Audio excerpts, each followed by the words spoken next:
Pérola, a Faria Lima está em festa. Procede isso? Olha, quando eu vim aqui há 3 meses, eu lembro que eu estava super pessimista e comentando como o mercado também estava pessimista ali no meio de março, né? E o que a gente viu agora, de maio para junho, foi a maior virada no otimismo dos gestores com o Brasil que eu já vi nesses últimos 24 meses, desde que a gente começou a fazer essa medição, né? Então a Faria Lima tá ficando em festa, eu acho. Eu acho que a festa está começando para muitos gestores aqui. Eu acredito que o que veio até agora já, esses 12, 15% de bolsa, um pouco mais de small caps desde abril para cá, é o início para a animação de muitos gestores, né? A gente viu, de fato, um nível alto de gestores multimercados comprando bolsa. 41 gestores, que a gente fez uma pesquisa agora, que tocam mais ou menos 160 bilhões de reais juntos, 70% deles estão comprados em bolsa brasileira. 10% vendidos e 20% estão neutros, né? Isso é muito alto. É muito alto porque a gente tem visto recentemente. E aí, quando a gente conversa com gestores, o que mudou de lá para cá, de março para junho, né? Eu acho que saiu da frente alguns riscos de cauda um pouco maiores que estão sendo precificados naquele momento. Então não tinha arcabouço fiscal nem apresentado ainda no meio de março, e aí apresentou e passou no mês passado. Você teve o PIB acima do esperado, você teve inflação mais baixa, você teve uma série de movimentos, você teve um distanciamento ali daqueles eventos de crédito americanas e light no início do ano, de bancos regionais americanos, pelo menos ficou um pouco esquecido daquele tema, e uma proximidade do início do ciclo de corte de juros. Eu acho que isso que está impactando bastante. E aí você pega aquele único argumento que existia antes, que era o de valuation, e traz algumas outras coisas para a narrativa e fala assim, poxa, agora parece que eu vou sair do vendido, eu vou sair do 0% para ter 5, 10, 15, 20% em bolsa. Então esse movimento está muito forte, na nossa opinião, e está reforçando um pouco também o meu otimismo hoje aqui. Legal. A gente tá hoje é dia 15, né? Então, acho que já saíram as cartas mensais aí da maioria dos gestores, né? Teve alguma coisa, algum tema, alguma discussão que te chamou a atenção?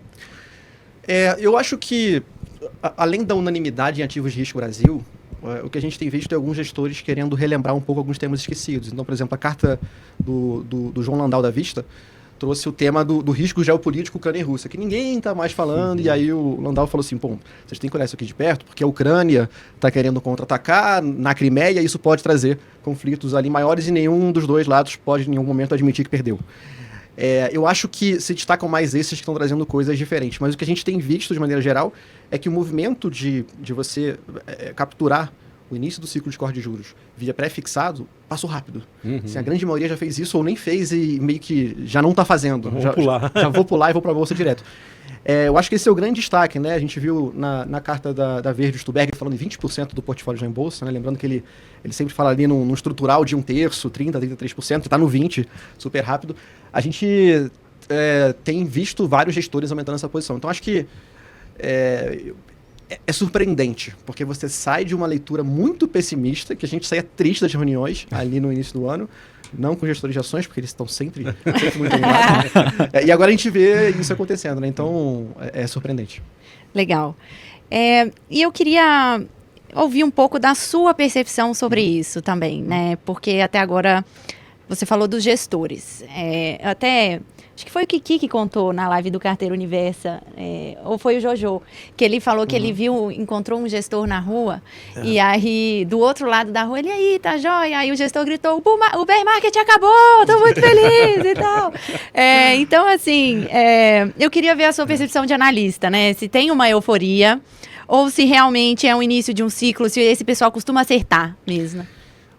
A gente teve o nosso comitê entre ontem e hoje, comitê de fundos e comitê macro, para discutir um pouco essa alocação em classe nossa, o que a gente pensa também. E eu tenho uma tendência a estar menos otimista para o longo prazo e mais otimista para um prazo muito curto aqui. Talvez alguns meses, acreditando que, de fato, a posição técnica, esse fluxo, vai fazer alguma coisa andar mais do que já andou até agora, né? A gente está com bolsa a 121 mil pontos, mais ou menos. Já até andou em relação ao que a gente teve no comitê de manhã, então a decisão do comitê já voltou um pouquinho agora. Já tem que alterar de novo. Mas assim, eu tenho ficado otimista e a gente provavelmente vai aumentar a alocação em bolsa nas carteiras aqui de fundos da Empíricos. Então, acho que tem mais motivos para fazer isso do que para não fazer. Quando a gente discute risco, eu acho que essa discussão talvez seja mais importante, quando está todo mundo animado, a gente tem que discutir mais risco do que quando não está. Esse risco latente de recessão global, recessão americana, batendo aqui, batendo na bolsa lá, depois batendo aqui, ele existe muito claramente, porque a gente nunca consegue nos descolar muito do que acontece na bolsa lá fora. Então, acho que esse é o principal risco. Concordo com você, que é muito difícil descolar. E é muito difícil a gente precificar o quanto esse risco vai bater aqui, né? E quando isso vai acontecer. Então, é uma posição que, se a gente aumentar a alocação em risco, a nossa ideia é fazer ela não tão grande e não tão longa. E eu acompanhar muito de perto também. Legal. A gente fez esse movimento também na carteira Empíricos, não é, João? Sim. A gente tinha uma exposição líquida em bolsa aqui no Brasil, bolsa brasileira, de 18,5%. Mais no comecinho do ano, e a gente desmontou uma série de shorts, aumentamos a alocação em bolsa, incluímos e aumentamos o peso em vários nomes que alto beta, né, que a gente fala, tipo B3, e agora a gente está com a posição igual da Verde, 30% em bolsa, né. E é para onde a gente está indo também. 30% a gente está com 25%, vamos para 30% também. É um número mágico aí, hein, galera. O que, se eu puder comentar um pouco, é engraçado essa virada, né, de percepção, de otimismo. Me lembra bem aquela virada da pandemia, aquele começo de 2021. Né? A gente terminou um ano muito ruim em 2020 ainda, né? O mercado se recuperou, mas aquela recuperação meio amarga, porque no fundo a gente não tinha fundamento para recuperar, né? A pandemia ainda estava dominando as manchetes. E quando entrou 2021, eu acho que os bancos de investimento, analistas, etc., todo mundo veio com aquele otimismo e falou, bom, agora é a hora de ganhar dinheiro. Brotaram as assets, né? 2021 foi um negócio espetacular. E a gente viu aqueles primeiros 6 meses muito fortes. Exato. Muito fortes. Inclusive foi o topo do carteira Empíricos. Aconteceu em junho de 2021. E de lá para cá, né, desses últimos 2 anos, fazia mas, assim, muito tempo. Foi o raio da bolsa também. Foi o raio da bolsa também. No dia 8 de junho, 7 de junho, por aí. 130 mil pontos. 130 mil pontos. É isso aí. E de lá para cá, assim, realmente todo mundo foi entrando num desânimo tremendo, né? Tremendo. Eu acho que esse ponto, a gente conversou sobre isso mais cedo, né? Do desânimo longo impacta. Né? Você fica muito tempo desanimado, 2 anos ali com dificuldade, especialmente as assets novas que surgiram em 2020 e 2021. Parece que, eu entendi o seu ponto, parece que em algum momento qualquer motivo é motivo para eu virar isso, né? Eu acredito que tem um pouco disso também, mas o valuation estava tão barato, né?